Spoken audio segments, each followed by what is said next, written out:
Bienvenue à toi, je t'ouvre les portes de mon atelier aujourd'hui pour assister à la naissance d'une petite fée. Mais avant d'oublier, appuie sur le petit pouce et abonne-toi. Au lieu de te détailler tout ce que tu vois, je vais en profiter pour te raconter ma rencontre avec cette petite fée.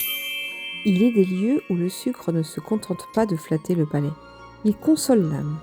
Au cœur des murmures de Gnomélia, là où la rosée a un goût de miel, j'ai fait une rencontre que le temps ne pourra effacer. Elle est apparue entre deux brins de lavande, sa robe de fil turquoise flottant comme une brume légère. Sa chevelure sombre comme la nuit était ornée de bijoux qu'on aurait dit tout droit sortis d'une boîte à confiserie.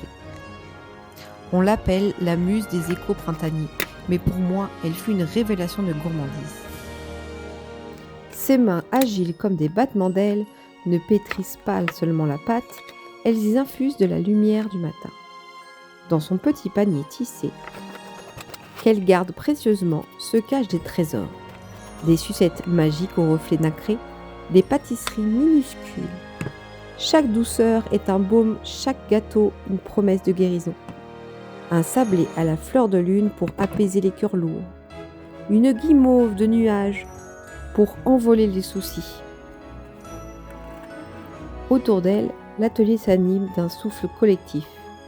D'autres silhouettes ailées glissent entre les étagères, laissant dans leur sillage des effluves de cannelle ou de fleurs d'oranger. On devine leur présence au tintement d'un fouet contre le cuivre, au saupoudrage invisible d'une poussière d'étoiles sur une tartelette. Elles sont les sœurs de l'ombre, chacune apportant sa propre nuance de douceur à cette symphonie de saveurs. Ensemble, elles transforment ce simple désordre joyeux en un sanctuaire de bienveillance.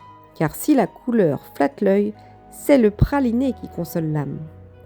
Bienvenue dans cet instant de pure féerie. Bienvenue dans mon atelier.